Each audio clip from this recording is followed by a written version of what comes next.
എന്തെല്ലാം സൈസ് കറാമത്തുകളാണ് ഇവർ സമുദായത്തിൽ പ്രചരിപ്പിച്ചുകൊണ്ടിരിക്കുന്നത്. റഹ്മത്തുള്ളാഹി ഖാസിമിന്റെ ആ പ്രഭാഷണത്തിന് സ്വാഗതം പറഞ്ഞാണ് നാസർ ഫൈസി. അയാൾ പറയട്ടെ, ഇവർ അടങ്ങിയിരിക്കുന്ന ശൈഖന്മാരെ കറാമത്ത് അദ്ദേഹം പറയും. അത് റഹ്മത്തുള്ളാഹി ഖാസിമി ശരിവെക്കുന്നത് ശേഷം ഞാൻ കാണിച്ചു തരാം. ശ്രദ്ധിക്കുക നിങ്ങൾ. മടവൂരിന്റെ അനുഗ്രഹീത വസന്തമായി ഇന്നും ബഹുമാനപ്പെട്ടവരുടെ ഈ ഉറൂസ് മുബാറക്കുകൾ നടന്നുകൊണ്ടിരിക്കുകയാണ്.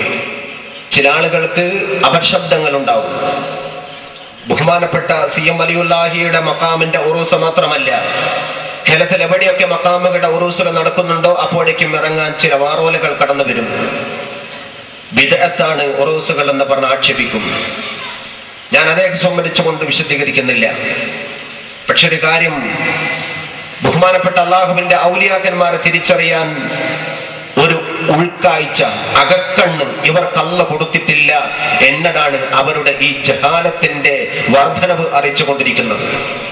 അതുകൊണ്ട് അവരെ നമുക്ക് തൽക്കാലം വിടാം. അള്ളാഹുവിന്റെ ആരിഫീങ്ങൾക്ക് അറിയാൻ സാധ്യമല്ല. ഔലിയാക്കന്മാരെ അറിയൂ. ബഹുമാനപ്പെട്ട കൽപ്പറ്റ സൂഫി മുസ്ലിയാർ നവറല്ലാഹു മർഖദഹു, ബഹുമാനപ്പെട്ടവർ ശരീരത്തിൽ ഡ്രസ് ധരിക്കാറില്ല. കൽപ്പറ്റങ്ങാടിയിലൂടെ ഡ്രസ് ധരിക്കാതെ നടന്നു പോകുമ്പോൾ ജനങ്ങളുടെ മുമ്പിൽ പോലും അങ്ങനെ തന്നെ അദ്ദേഹം വിവസ്ത്രനായി നടക്കുമ്പോൾ ഒരു ദിവസം പറഞ്ഞു അത്രേ, ഒരു ടെക്സ്റ്റൈൽസ് ഉടമയുടെ തുണിഷാപ്പിൽ ചെന്നുകൊണ്ട് പറഞ്ഞു അത്രേ, ഒരു തുണിക്കഷ്ണം താ, ഞാൻ എൻ്റെ ഔറത്ത് മറക്കട്ടെ, ഒരു മനുഷ്യൻ വരുന്നുണ്ട് എന്ന്. നാട്ടുകാർക്കത് ആദ്യത്തെ അനുഭവമാണ്. അന്ന് വരെ അവർക്കില്ലാത്തൊരു ശബ്ദം ബഹുമാനപ്പെട്ട സൂഫി ഉസ്താദിന്റെ വാക്കിൽ നിന്നുകൊണ്ട് നാട്ടുകാർ പറഞ്ഞു, എന്താണ്, ആരാണ് മനുഷ്യൻ? അദ്ദേഹം വരുന്നുണ്ട്, ഇപ്പൊ കൽപ്പറ്റ എത്തും, അതുകൊണ്ട് ഞാൻ എൻ്റെ നഗ്നത മറക്കട്ടെ. മനുഷ്യർ കാണുമ്പോൾ നഗ്നത പ്രദർശിപ്പിക്കുന്നത് ഹറാമാണ്, ഞാൻ ഉടുമുണ്ടുടുക്കട്ടെ. അവസാനം അദ്ദേഹം ഫുൾ ഡ്രസ്സിലായി, തലമറച്ചു, ഭംഗിയായ വസ്ത്രം ധരിച്ചു.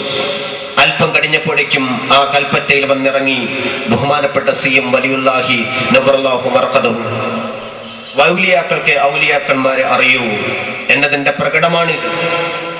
അതുകൊണ്ട് തന്നെ അറിവില്ലാത്തവർ അവരവരുടെ പണിയെടുത്താൽ മതി, ആരിഫീങ്ങളുടെ കാര്യത്തിൽ ഇടപെടേണ്ടതില്ല എന്ന് വളരെ എളിമയോടെ അത്തരക്കാരോട് സൂചിപ്പിക്കുകയാണ്. അപ്പൊ സൂഫി ഉസ്താദ് തുണിയെടുക്കലില്ല, ഒരിക്കൽ മുമ്പ് തുണിയെടുത്തു കാണുന്ന CM വരുന്നുണ്ട്, അപ്പൊ ഞാൻ രണ്ടാൾ കൂടി കഴിച്ചിടേണ്ട ആവശ്യമില്ല. രണ്ടാൾ കഴിച്ചിട്ട് വേണ്ട, അതുകൊണ്ട് ഞാൻ തുണിയെടുക്കുകയാണ്. എന്താ ന്യായം പറഞ്ഞത്?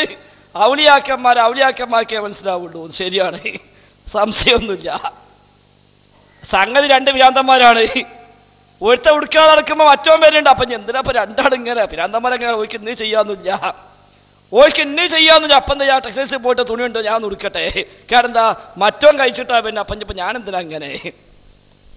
ഇതൊക്കെ കറാവത്ത്. എന്നിട്ട് മൂപ്പര വകന് വാണിങ് എന്താ, അത് മനസ്സിലാകാത്തവന് ഇടപെടാതെ നിൽക്കണ്ട, ഇവനൊക്കെ മനസ്സിലാവുള്ളൂ.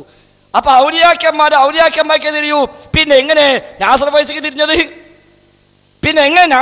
തിരിഞ്ഞു? അപ്പൊ ഈ രൂപത്തിൽ ഇപ്പൊ കോയപ്പാപ്പ നമുക്കറിയാം. വേഗന കോയപ്പാപ്പയും അപ്പറിനെ പോലെ ഇത്ര ഒന്നാകെ കഴിച്ചത് കമ്മിയാണെങ്കിലും പലപ്പോഴും അർദ്ധനഗ്നായിരുന്നു. കാരണം സുഖമില്ല, ബുദ്ധിയില്ല, എന്താ ചെയ്യാ?